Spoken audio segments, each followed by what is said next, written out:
C'è la data ufficiale per le elezioni regionali del Veneto. Veneto al voto il 23 novembre.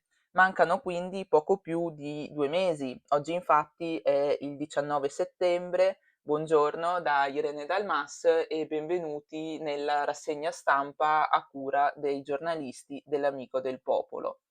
Dicevamo, mancano poco più di 2 mesi al 23 novembre. In realtà, come sempre, si voterà in 2 giorni: domenica 23 dalle ore 7 alle ore 23 e il giorno successivo, lunedì 24, dalle ore 7 alle ore 15.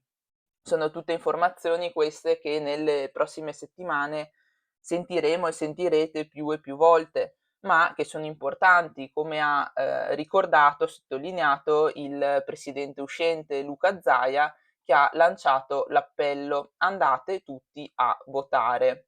Oltre all'appello anche l'augurio: auspico un reale, civile e sereno confronto.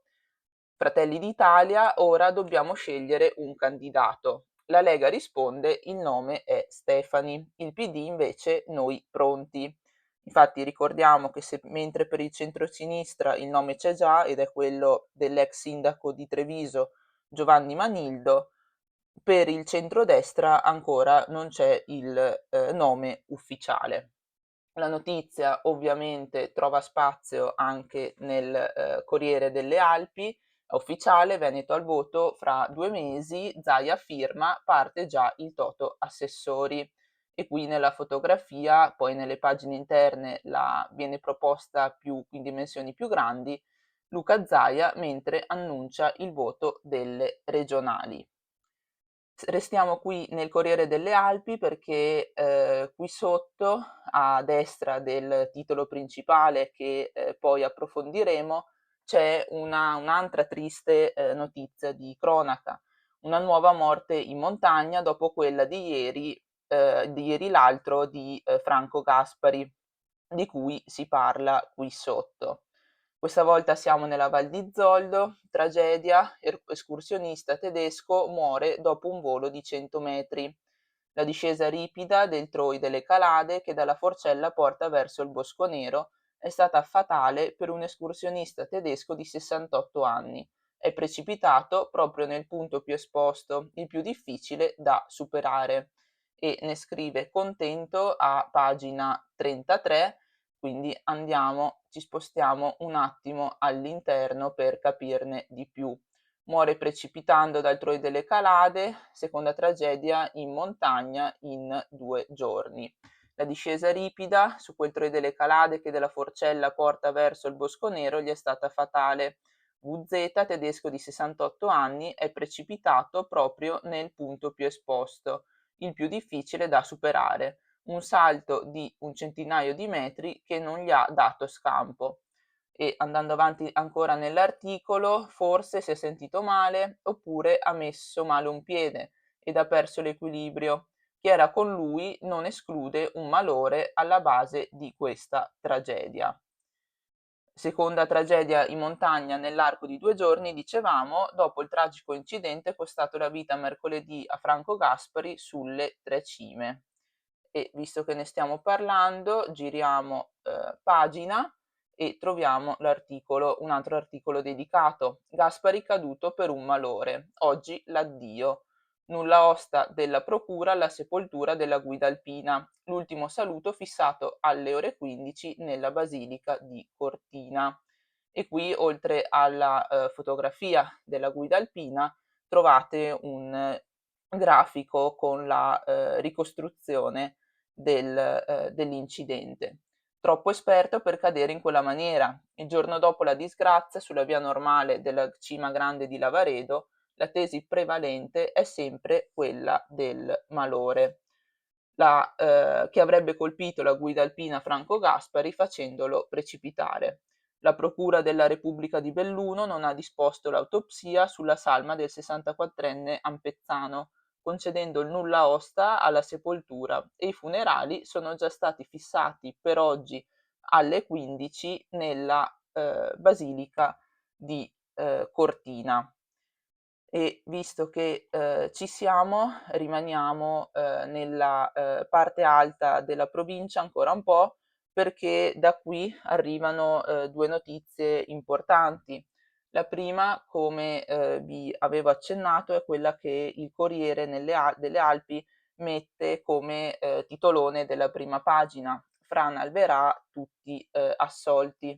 Morì Carla Catturani, giudicati non responsabili l'ex sindaco Ghedina, il suo vice e Veneto Strade.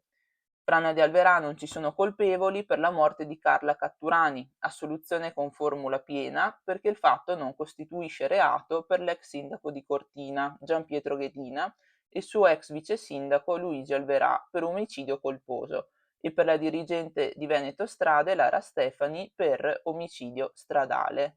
Ne scrive, Gigi Sosso a pagina 35 e lascio a voi l'approfondimento. La seconda notizia occupa invece la, prima pagina della, sezione di, Belluno del Corriere delle Alpi. Allora andiamo subito e, riguarda la galleria del Comelico. Chiusura alle 21 della galleria del Comelico. È braccio di ferro fra i sindaci e l'ANAS. Ieri il vertice in prefettura, la società propone lavori dal lunedì al giovedì, ma con traffico bloccato la notte un'ora prima. Ne scrive Alessia Forzin, i sindaci restano sulle barricate. La chiusura notturna della Galleria Comelico un'ora prima di quanto previsto dal piano dei lavori preoccupa e nulla è stato ancora deciso. Ieri ANAS, nel vertice in prefettura, la presenza della società, dei sindaci della Valle, delle forze dell'ordine di soccorso e di Dolomiti Bus, ha rilanciato proponendo di chiudere sì la galleria alle 21, ma solo per 4 giorni alla settimana, dal lunedì al giovedì. Ma i sindaci non cedono di un centimetro, vogliono prima coinvolgere il territorio, capire con le categorie economiche, i lavoratori, chi ogni giorno si muove dal Comelico per andare a lavorare o a scuola, che impatto avrebbe chiudere la galleria la notte un'ora prima. E qui nella fotografia, oltre al vertice in prefettura, con le autorità in alto e i sindaci della valle in basso, nella foto di sinistra la galleria del Comelico. Un'altra notizia dalla montagna è questa volta una notizia olimpica e come vedete nel titolo riguarda il caso che ha visto coinvolto Don Luigi Ciotti. Non abbiamo usato i soldi dell'antimafia. Queste sono le parole del ministro dello sport Abodi, che replica appunto a Don Ciotti, che aveva denunciato un travaso di 43 milioni dal fondo alle Olimpiadi. E come scrive Francesco Dalmas nell'introduzione, neppure un euro sarà tolto dall'antimafia per le Olimpiadi, parola di Andrea Abodi. Chi sta rassicurando il ministro dello sport? Evidentemente Don Luigi Ciotti, fondatore di Libera e del gruppo Abele, che nei giorni scorsi aveva manifestato tutta la sua indignazione per i 43 milioni di euro che a suo avviso erano stati travasati da un fondo all'altro. E di questo ne avevamo parlato a più riprese anche nella versione cartacea dell'Amico del Popolo. Oggi è stata una rassegna montana, come si può dire, e quindi vi cito velocemente anche qualche altra notizia dal resto della provincia. E per farlo andiamo nella prima pagina del Gazzettino, nella sezione di Belluno, e partiamo qui dal titolo principale. 1 miliardo contro l'incubo alluvioni. Stagione delle piogge alle porte, Bottacin fa il punto sulla sicurezza idraulica. Negli ultimi 10 anni maxi investimenti e 1000 cantieri. Autunno, stagione delle grandi piogge. Fiumi e torrenti saranno osservati speciali. Abbiamo investito quasi 900 milioni in 10 anni sul rischio idrogeologico in provincia, aprendo oltre 1 migliaio di cantieri per migliorare la sicurezza dei corsi d'acqua. Tuttora ci sono diversi cantieri aperti, un po' in tutta la provincia, 3 a Santo Stefano, altrettanti in Alpago, più altri 2 che stanno per partire. Il nostro obiettivo è chiaro: continuare con le opere di sicurezza idrogeologica. Queste le parole dell'assessore regionale alla protezione civile Giampaolo Bottacin, che, come si ricorda in questo lancio, sta per giungere alla fine del proprio mandato. Trovate l'articolo completo a pagina 3 e sempre a pagina 3, quindi in taglio basso, c'è anche l'intervista con le parole di Anselmo Cagnati, esperto di climatologia della montagna, che lancia un altro allarme. In appena 30 anni sulle Dolomiti 3 gradi in più. Nelle Dolomiti assistiamo a una realtà abbastanza drammatica. Già partivamo da una situazione in cui il riscaldamento globale era notevole, nell'ordine di 1,5 gradi rispetto al trentennio 60-90 del secolo scorso. Sulle Dolomiti, nel periodo preso in considerazione, è salito di 3 gradi centigradi, ovvero ha subito un'accelerazione più rapida rispetto a quella stabilita dai modelli di previsione. E anche qui, per capirne di più, vi consiglio di andare a pagina 3 del Gazzettino di Belluno.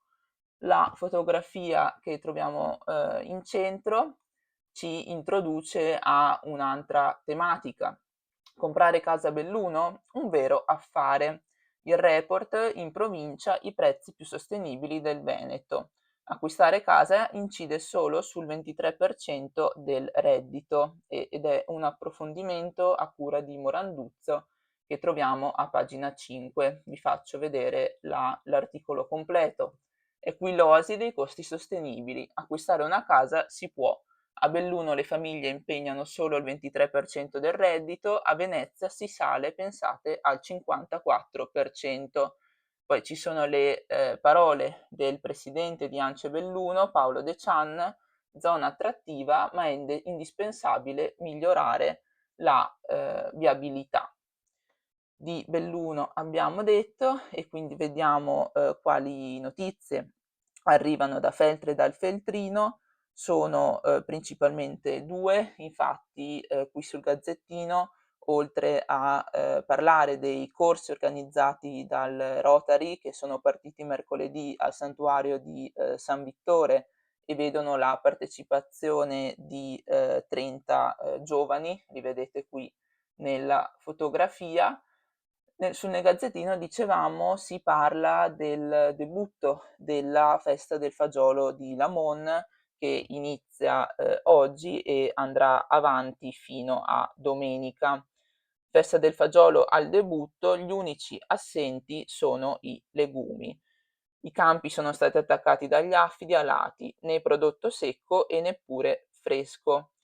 Consegna dei premi il Gazzettino e Facen mostra su Rizzarda a San Daniele, quindi oltre al programma di eventi che poi troverete qui, come vedete nel secondo paragrafo, l'allarme è sulla crisi del fagiolo. È un allarme che lunga ormai da anni e che abbiamo approfondito anche noi in un articolo pubblicato sul cartaceo, ma anche sul nostro sito www.amicodelpopolo.it, a cura di una nostra collaboratrice, Rossella Neri, che ha intervistato sul tema la presidente del consorzio. Un articolo interessante che, se avete voglia, vi invito a leggere.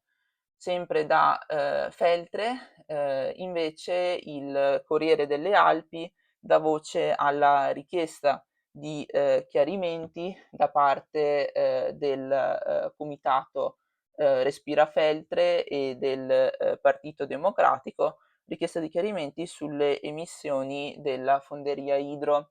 L'interrogazione: pochi i dati forniti sui fumi della Idro, il monitoraggio non rispetta i patti. Questo l'articolo a cura di Raffaele Scottini.